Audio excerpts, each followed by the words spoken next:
প্রথমত হচ্ছে যখন আমাদের অনলাইন বা ভার্চুয়াল জগতে আমরা তেমন কেউ ছিলাম না, তখনও নারীরা হেনস্থার শিকার হয়েছে। তবে সেটা সাধারণত দেখা যেত যে সরাসরি ইভটিজিং করা, এবং পরবর্তীতে তাদের বাসায় ফোন করে ডিস্টার্ব করা, অথবা কোথাও গেলে এমনকি যদি একজন নারী বাসেও ওঠেন, দেখা যায় যে বিভিন্নভাবে তার শরীরে স্পর্শ করছেন, বিভিন্ন স্পর্শকাতর জায়গায় হাত দিচ্ছেন, বা এভাবে করে যৌন হয়রানি, যেটাকে বলা হয় যৌন হয়রানি, সেটা করছেন। সেটা নারী ও শিশু নির্যাতন দমন আইন অনুযায়ী একটি শাস্তিযোগ্য অপরাধ। নারী ও শিশু নির্যাতন দমন আইনের 10 ধারা অনুযায়ী এ ধরনের কোনো শ্লীলতাহানি বা যৌন হয়রানি করলে সেই যৌন নিপীড়নের দায়ে 3 বছর পর্যন্ত কারাদণ্ড, এছাড়াও ইহার অধিক অর্থদণ্ডের বিধান রয়েছে। আর বর্তমান যুগে আমরা যেটা দেখছি সেটা হচ্ছে বেশিরভাগ সময়ই ফেক আইডি, ফেক পরিচয় বা যেভাবেই হোক একজন নারীকে অশ্লীল বিভিন্ন ধরনের বার্তা পাঠাচ্ছে, ভুয়া প্রোফাইল তৈরি করছে, তারপরে হচ্ছে বিভিন্নভাবে সাইবার বুলিং করছে। এছাড়াও দেখা যায় যে আগে কোনো সম্পর্ক ছিল, সেই যে সাবেক বয়ফ্রেন্ড বা সাবেক যিনি হাজব্যান্ড, এমনকি হাজব্যান্ড ওয়াইফের সম্পর্কেও এটা আমরা দেখতে পাচ্ছি যে যেটা খুবই আশঙ্কাজনক। কেননা একজনকে বিশ্বাস করে দেখা যায় যে ব্যক্তিগত ছবি প্রেরণ করে, পরবর্তীতে সেই বিশ্বাসের মর্যাদা তো রাখেই না, উপরন্তু যেই ছবিগুলি প্রেরণ করা হয়েছিল সেগুলো দিয়ে একাধিকবার ব্ল্যাকমেলিংয়ের শিকার হয় নারীরা।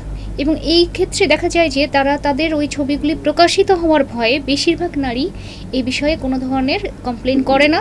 তারা যেটা করে, সেই যে ব্ল্যাকমেলার তার সাথে কোনোভাবে কম্প্রোমাইজ করে তো আপাতত বিষয়টাকে ধামাচাপা দেওয়ার চেষ্টা করে, এবং পরিবারকেও জানায় না, পুলিশকেও জানায় না।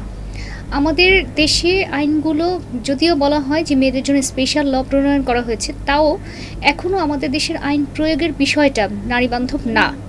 কারণ যদি সেটাই হতো তাহলে কিন্তু এই বিষয়গুলি কমে আসতো, কিন্তু আমরা কিন্তু দেখছি যে এই বিষয়গুলি কিন্তু এখনও কমে আসেনি।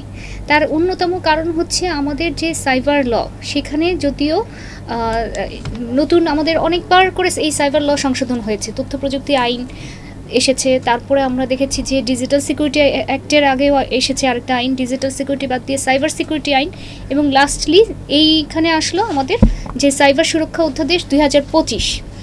এখানে যে কোনো ধরনের যৌন হয়রানি, ব্ল্যাকমেলিং বা অশ্লীল বিষয়বস্তু প্রকাশকে 10 লক্ষ টাকার অর্থদণ্ড এবং 2 বছর পর্যন্ত কারাদণ্ডের বিধান রেখে আইন প্রণয়ন করা হয়েছে। এছাড়াও যদি কোনো নারী যদি আন্ডার 18 হয় বা কোনো শিশুর বিরুদ্ধে এই কাজগুলো করা হয়, তাহলে 5 বছর পর্যন্ত কারাদণ্ড এবং 20 লক্ষ টাকা অর্থদণ্ডের বিধান করা হয়েছে, অর্থাৎ এটাকে ডাবল করে দেওয়া হয়েছে। এবং কেউ যদি এই অপরাধে সহায়তা করে, তারও কিন্তু যিনি অপরাধী, মূল অপরাধী, তার যেই পরিমাণ সাজা হবে, যিনি সহায়তা করেছেন তারও কিন্তু সেই একইভাবেই সাজা প্রদান করা হবে। এছাড়া মিথ্যা মামলা অভিযোগের বিষয়েও কিন্তু বিধান রাখা হয়েছে। এটার 28 ধারায় বলা হয়েছে যদি এই বিষয় নিয়ে কোনো ধরনের মিথ্যা অভিযোগ করা হয়, তাহলে তাকেও শাস্তির আওতায় আনা হবে, অর্থাৎ তিনি যেই অভিযোগে আরেকজনকে শাস্তি দিতে চেয়েছিলেন সেই পরিমাণ শাস্তি তাকেও পেতে হবে। কিন্তু এখন যেই সমস্যাটা হচ্ছে সেটা হচ্ছে আমাদের যে পর্যাপ্ত ডিজিটাল ল্যাব নাই। একটা সাইবার যে বুলিং বা এই সংক্রান্ত যে ঘটনাগুলো ঘটছে, দেখা যায় যে এখন অপরাধীরা একটা কোনো ছবি বা বাজে কিছু পাঠিয়ে ওই অ্যাকাউন্টই হয়তো ডিলিট করে ফেলতেছে। তো ওইগুলো লিঙ্কগুলো যে তাড়াতাড়ি করে আমাদেরকে যে রাখতে হবে, সেই বিষয়ে কিন্তু আমাদের আইনে বিধিবিধান আছে যে খুব দ্রুত এগুলোর বিষয়ে পদক্ষেপ নিতে হবে। ফার্স্টলি, সেকেন্ডলি আছে হচ্ছে 90 দিনের মধ্যে তদন্ত রিপোর্ট দিতে হবে, এবং যদি সেটা দিতে না পারে তাহলে আরও 15 দিন বর্ধিত হবে। কিন্তু দেখা যায় যে আসলে এই প্রভিশনগুলোকে মানা হয় না, এবং এর মধ্যে অন্যতম কারণ দেখানো হয় যে আমাদের পর্যাপ্ত ল্যাব নাই।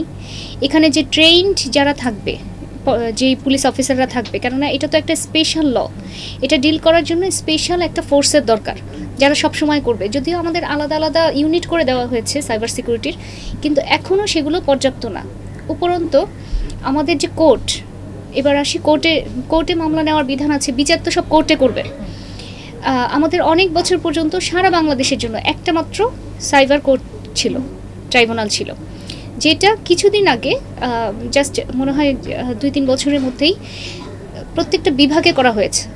কিন্তু একজন নারীর পক্ষে আপনি চিন্তা করেন, গ্রামের একজন নারী তিনি যদি পঞ্চগড়ে থাকেন, তার পক্ষে কি সম্ভব যে তিনি ওই বিভাগীয় শহরে এসে প্রতিটা ডেটে মামলা চালাবেন এবং মামলার খোঁজখবর নেবেন, সেখানকার আইনজীবী নিয়োগ করবেন এবং সেখানে তিনি পর্যাপ্ত সুবিধা পাবেন? সেটা কিন্তু সম্ভব না। যেখানে একজন নারী তার নিজের জেলায় মামলা চালাতে পারেন না, সেইখানে তাকে যদি বিভাগীয় শহরে এসে মামলা চালাতে হয়, তাহলে এটা তো তার জন্য হয়রানি ছাড়া কিছু না। তো তার মানে আমাদের দেশের সরকার এখনও পর্যাপ্ত ফ্যাসিলিটিস দিতে পারেনি, যার ফলে অপরাধীরা এখনও নারীকে সহজ শিকার মনে করে অফলাইনে এবং অনলাইনে বুলিং এবং অন্যান্য বিষয়গুলি করে যাচ্ছে এবং নারীদের পরিপূর্ণ নিরাপত্তা দিতে সরকার এখন পর্যন্ত ব্যর্থ হয়েছে।